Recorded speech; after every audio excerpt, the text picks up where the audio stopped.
The first example, we're asked to find angle BAC. Again, the angle in the middle is A, so that means we're looking for this side, this angle, angle A.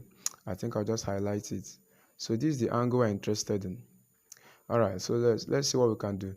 Now, I want you to pause this video and think about it. Which of the rules am I going to apply? Is it cosine rule or sine rule?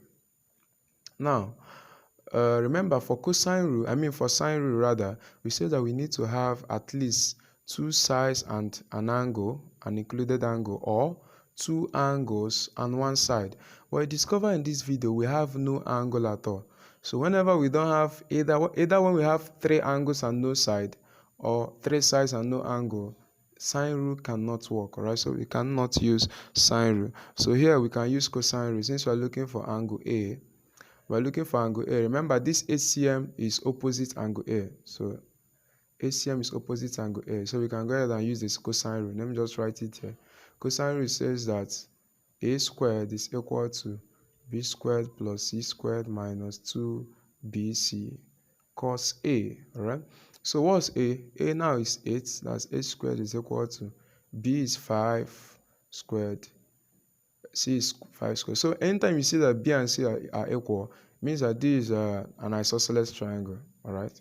So minus 2 times 5. I like to put this in a bracket because the cos of angle A, if the cos of angle A is most likely going to be negative, so we can always remember to do negative times negative to give positive. So just put it in the bracket. That's what I'm saying. 5 times cos A. Cos A now is what we're looking for, so we don't know.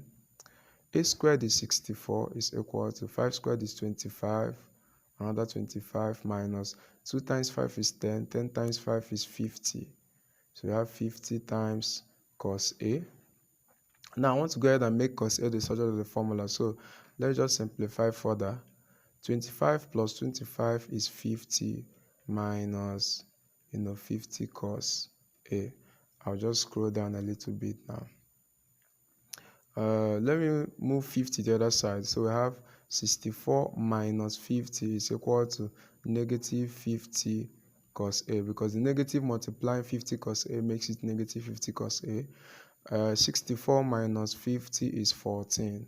So that 14 is equal to negative 50 cosine of A. Now we have to divide both sides by negative 50, right? Because our interest is in cosine of A.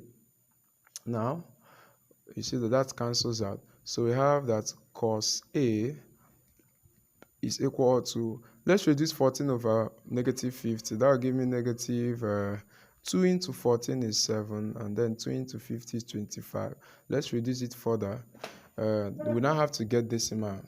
So 7 divided by 25 is going to give us, that will be 0.28.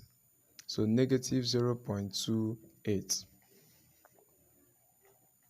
So now finally, what we have to do now is to get A is equal to the cos inverse, or what we call the arc cos of negative 0.28. Right, you can always do this to your calculator. So let's put that in. The arc cos of negative 0.28.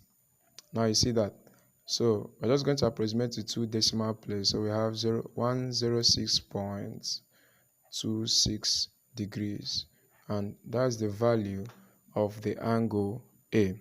So that's it for this particular problem. Using the cosine rule, we have been able to find the value of that angle. Now you see the next question by the side. The next question there. So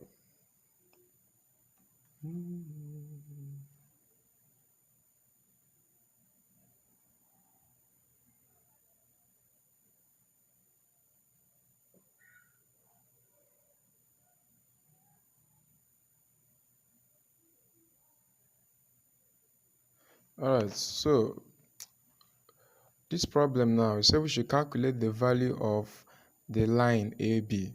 Alright, so we're looking for the side AB now. Okay.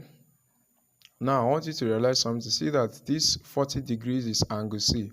That means the side we're looking for is side C, right? The side that is opposite the angle C. Okay, so I want to pause this video and think about it. Which of the rules are we going to use? Can we use sine rule or cosine rule in this case? Now, first of all, you see we have two angles and then we have a side.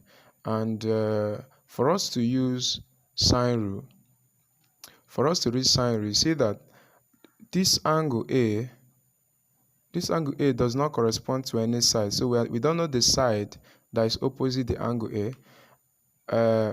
The angle 40 degrees is opposite the side C, and that's what we're looking for, right?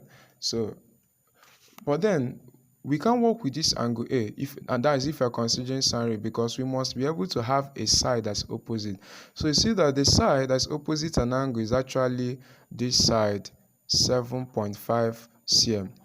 All right, so we need this angle B if we must be able to use sine rule. But thankfully we can also find that angle B, because this is a triangle and all the interior angles of a triangle must come up to 180. So we're going to say that angle B, so we're going to have 40 degrees plus 35 degrees plus the angle B must be equal to 180 degrees. So if we solve for B, this will be 75 plus B is equal to 180 degrees, that's 75 degrees. So that B is equal to 180 degrees minus 75 degrees. So that will be the value for, that angle B. So let's do that. 180 minus 75 is 105 degrees. So we have 105 for angle B. Now, let's use the sine rule. So I'm just going to write the sine rule again. Remember that sine A over the side A must be equal to sine B over the side B equal to sine C over the side C. So let's see the sides we are working with now. So we're working with, so let me just put this down. This is 105 degree. So we're working with this complete pair, because you see that we have a complete pair there, and then we're looking for this side. So we're going to work with sine 105 over 7.5 is equal to sine 40 over C. Right.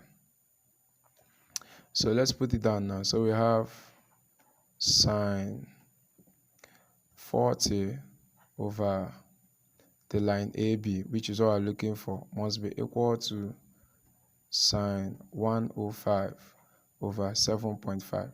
So like this now, we can find line AB by making the subject of the formula. So we have to cross multiply.